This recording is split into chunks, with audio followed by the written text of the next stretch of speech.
So that might lead us to the next topic of adjudication, Mhm. because adjudication is a fact that we tend to live with.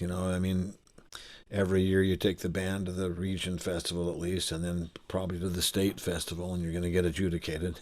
Mhm. And Yep. those ratings, sometimes those ratings mean a lot to your public school administrators. Your principal wants to know, how did you do there? What rating did you get? Mhm. How can I see the adjudication sheet and stuff? And it's like, yikes. Right. Right. Yeah. But we're all faced with that. I mean, honestly, it'd be nice if competition wasn't a part of our art. Mhm. I really think that art is not about competition. It's about self-expression and communication and Mhm. renewal of the human spirit and so on. And unfortunately, we get this almost sports mentality incorporated into it quite often. And I see it, a lot of these festivals where they're declaring winning bands and stuff. My festival's never set up that way. I've always been set up as a band, as a festival that's geared to education, inspiration, not to competition. Yeah. Yeah. The place where I did make it competitive was sight reading. We would announce a winning sight reading band. That That's was kind to of fun. Okay. encourage, sight reading. But Yeah. yeah, but I try not to have it be all competitive. Is that kind of that sports mentality really gets? I don't think it mixes with art really, but it's a fact of life though that it's there, and even in Right. the professional world, we have to be competitive to even get the gig in the first place. It's like. Yeah. Yeah. It's an interesting. Yeah. So we do have to be able to deal with it, and I think we have to be able to help our students learn how to deal with it. Mhm. And I think you probably read some in my book about Yeah. what I think about that. But Okay. Yeah. I actually really appreciated those comments. I thought they were really good. the I've always felt that if you had competent adjudicators, that they would all pretty much share the same strengths and weaknesses. Mhm. Um, they all hear that there's an intonation problem here, or there's a great ensemble sound happening here, or there's a great soloist here, or there's like this solo is not happening. They all hear the strengths and the weaknesses. Man, your lead trumpet's got trouble, whatever. They can hear this, but then how important are those different strengths and weaknesses? That's not objective anymore. That becomes really subjective. You have some opinions that are very wide on that, and it seems like I did put this in the book about the Lagoon concert festival that I judged, and this was actually happening on the concert band part of the festival, where there was $1,000 riding on the line for the band kitty, and I felt like it came down to two bands mainly. One from north of Salt Lake. You could tell the kids were studying privately. They had well-formed embouchures in the clarinet section, and articulation was clean. Fingers were clean. Technically they were quite strong. Unfortunately, there wasn't really much music coming from the band. There wasn't a lot of dynamics. The phrasing, there's a lot of it didn't. It kind of left you cold. It didn't really communicate very much. Whereas there was a band from down here in Utah Valley that they're on the other side of the tracks, and they weren't. You could tell most of the kids had never had any private lessons, and Yeah. sloppy clarinet embouchures and dead spot tonguing and sometimes kind of crude fingering slips and stuff. Mhm. It was not nearly as polished technically, and yet they just got it on musically. I mean, they really got something happening musically. They're like, Yeah. yeah, Okay. well, now we've got three of us that are adjudicating, and we're sitting far enough apart in these stands that there's no way to communicate, and it's a 400-point spread, and it's like, whoa, this could go a lot of directions. I wonder what these. I mean, I could see somebody else saying, "Well, no, that band has such better technique. It's got to be that band." And somebody Yeah. else saying, "Well, yeah, but this band played a lot more musically. It's got to be them." I wasn't sure how it was going to come down between the three of us. Right. Yeah. We were reading totally independently, but as it turned out, the band that was from down here that played musically won. So I guess everybody heard it the same way. See, Okay. to me, if I'm prioritizing, I heard the same strengths and weaknesses as anybody else. Mhm. But then it's like, well, what matters the most? Well, anytime I'm evaluating, it's got to be music. Are we making music or not? Right. Yeah. I mean, what's the purpose of technique? It honestly doesn't have a life of its own. Yeah. It's only valuable if it helps to make music. You Hmm. know? Yeah. Yep. Yeah. But sometimes we can spend so much time on technique that it's all about technique, and we forget that it's about making music. Yep.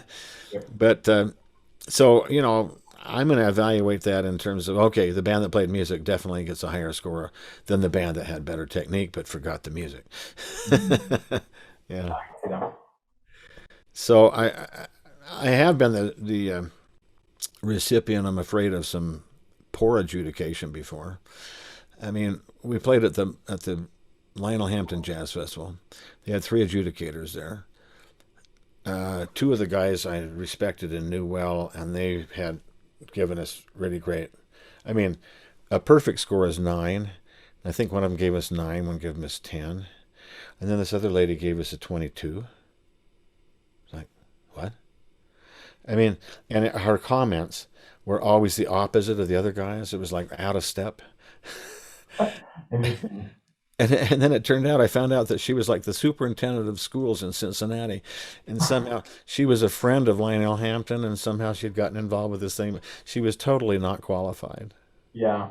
you know? And that hit us pretty hard. And I complained about that to Lynn Skinner that ran that festival. I said, Lynn, it cost us a lot of money to come up here and do this. And I don't expect to be the brunt of incompetent adjudication. Yeah. You need to make sure who it is you're talking, having do this stuff. Like, Right. Yeah. Yeah. You expect someone to know what they're doing. yeah. So uh, I think we got to be sure. I saw another situation I felt like was really incompetent adjudication. And this was at a little kids piano festival, piano day, where they play for adjudication. And the drill was that the kids supposed to sit at the piano, just get a feel for the keyboard by playing a scale. And they're supposed to sit quietly until they're told that it's okay, you can go now. And then they play their piece, Uh-huh. and of course what they're waiting for is for the adjudicators to finish writing for the last one, person that just played. So this little kid, cute as can be, got up there. His feet didn't touch the ground from the piano bench, Yeah. and of course he's not playing a really sophisticated piece, but he's playing it well. He plays his scale, and then he launches right into his piece. Yeah. And I could imagine about the length of a two-page piano piece that he had played probably a full page when one of the adjudicators said, "Stop, stop! I don't have your music up yet. I can't find your place, your music." I wanted to smack that guy. I said, "Are you kidding me? You're supposed to adjudicate this thing, and you don't know whether this kid's playing without looking at his music? That's unbelievable. It's not like it's an insane piece of, yeah. Yeah. Totally incompetent." When I'm adjudicating, I rarely look at a score. Yeah. Score closes your ears, opens your eyes, but it closes your ears. Once in a while, I want to check, is that solo actually written? No. Wow, he's doing a good job of that. Or, what's the tempo written on this chart? I might just check something really quick, but I'm not like glued to the chart, following it through. I know whether I'm hearing something or not that should be happening. Yeah. I don't Yeah. need a chart to know that. Yeah. Yep. Which, yeah, I think that's so. I think so much of our music culture is focused on the reading. I mean, you mentioned before how we turn this oral art into a visual art in a lot of ways, and I think that seeps into a lot of our thinking. Yeah, yeah. You got to buy an extra score now, so you have a score for both. You can't copy it. You got to buy more scores. Yeah. Now, don't get me on that. Yep. While we're talking about copyright, I will get on that just for a second. I believe that we should not steal from our friends who are writing music for our groups. And if you have a chart and then you copy that chart, now there's two copies of that chart, and our friend only got paid for one. That's stealing. Yeah. But when to be able to perform that piece, I now have to buy two. This is solo ensemble. I have to buy two copies of the same piece to be able to perform it. Now, who's stealing from who? Right. This is kind of where we're at. Uh-huh. Yeah. I think it's kind of on the same spectrum as that. Okay, you got to buy two or three scores to be able to perform this chart. It's like, come on, Anyway, no, if you send in a copy score, you're disqualified. Can't use a copy. You got to have a real purchased copy. Right. Yeah. It's uh, probably I tricky. mean, I fully support the copyright laws and that we need to respect the fact that there's intellectual property and that it's owned and that we can steal it just like we can physical property. But Mhm. I think that gets ridiculous sometimes. We use a little sense. Come on, common sense. Right. Yeah. Yeah. I mean, if I bought a concert band chart, paid quite a bit of money for it, and I need two more flute parts, come on. I bought the chart, you know. Right. Yep. Yeah. I mean, yeah. I agree. I agree. Anyway, don't quote me on that. But yeah. But Actually really enjoyed the way there's a percussion ensemble, percussion tap space. They do percussion music. They instead of sending you the score with all the parts, a certain number of each part, they send you the score, and they used to do it on CDs, but now they do digital downloads of a PDF of all the parts, and they say print off as many as you need for your ensemble. yeah, And that's it, it's you've purchased the right to use these parts for your ensemble. Don't give them to somebody else. Don't be distributing it. But and that's only that to right. me makes sense. That's only right. That's good. Yeah. But not everyone All does right. it that way. So enough on copyright. Yeah. Um, anyway, I think the way you prepare the kids for adjudication, this is what I think you read in the book, but the way you prepare them mentally for the adjudication is what really matters. And I remember in the early days of my big band at BYU, there was this attitude, competitive attitude that was like, I'd say, all right, so we're going to go down to the Berkeley Jazz Festival in California. What's our goal at that festival? And I get answers like, kick butt, take state, stuff like this. It's like, no, no, that's not why we're going there. Get that out of your mind. Why are we really going there? Well, we're going there to push ourselves to play better than we did last time, to play our best, to grow. We're going there because we're trying to develop ourselves and be better players. But we're going to also receive helpful adjudicated comments. We're going to go to clinics. We're going to see performances. We're going to be able to see other bands play, be inspired by what other bands are accomplishing. There's a whole lot of reasons for going besides winning. Yeah. Yeah, absolutely. And I say, so okay, we go to the festival, we play in a respectable way. If we have all those experiences that I just described, we're winners. It doesn't matter whether we get declared a winner or not. If we were declared the winner, that'd just be frosting on the cake. Yeah, What matters is that we had all those educational and inspiring experiences. That's really why we're going. yeah, And when you set it up that way, it really makes a lot of difference in the mind, I think. yeah. And I can't remember if I put this in the book or not. I think I did, but it's been a while since I did that. But the band director from Burley, uh, I got this call to adjudicate at the Idaho Falls Skyline High School Jazz Festival, and I did not know at the time until I got there that I was the only adjudicator. That's Oh, a yeah, yeah. bad position to be in, because now the whole onus is on you. Right. Yeah. And there was this band that showed up from Burley, Idaho, that was just sure before they even walked on the stage, they knew they'd already won. Uh, And when I didn't hear it that way, it caused all kinds of problems because they had a morning division and an afternoon division. And at mm, the end of the morning, when it was declared that another band had won, they were very upset.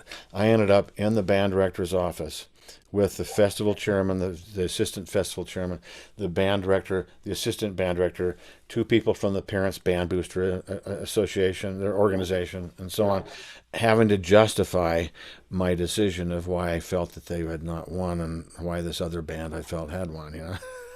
Oh, that Right. was so uncomfortable. I can imagine. Yeah. I will never let myself be in that kind of position again. Yeah. Anyway, it was frightening, but I got through it, and then we're going to lunch. So I'm heading to the lunchroom.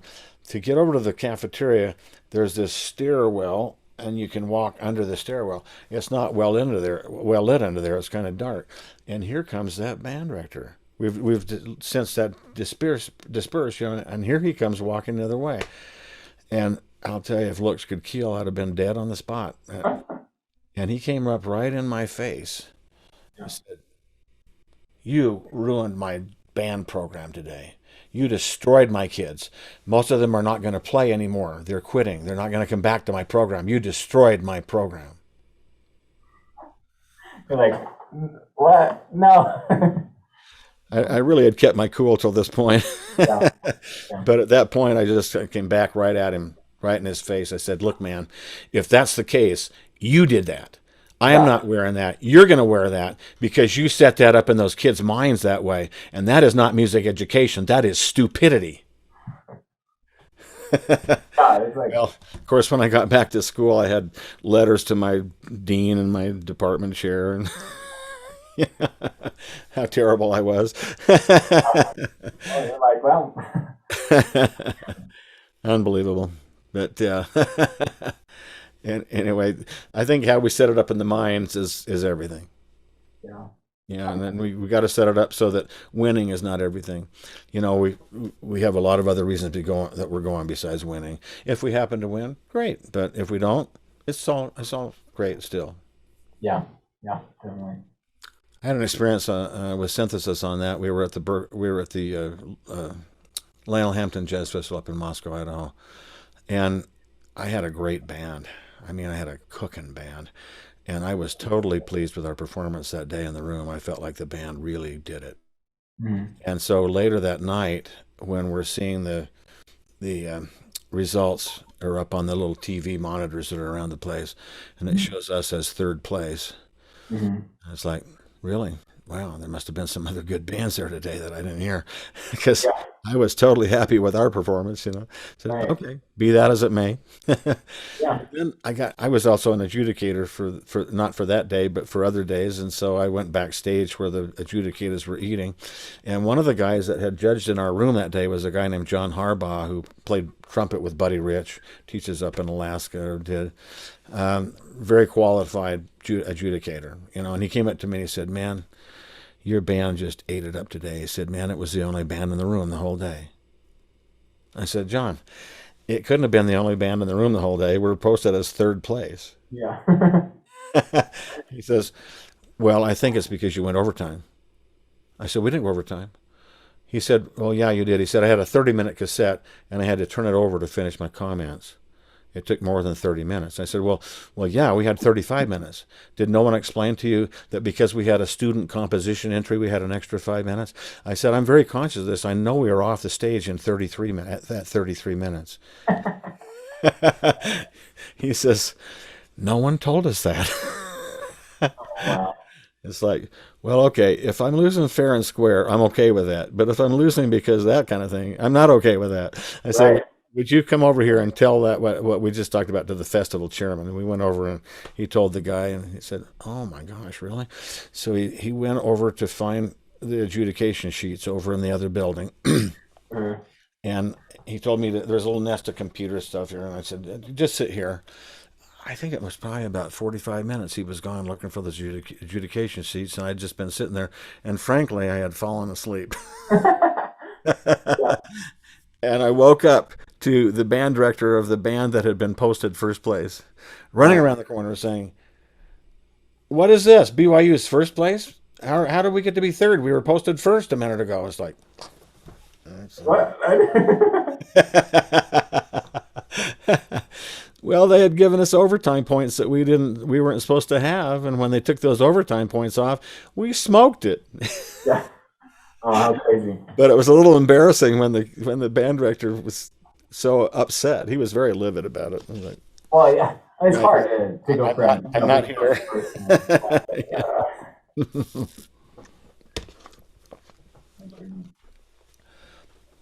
So yeah, if I'm posted third place, great. If that's where we really stack up, but Yeah, yeah, that makes sense.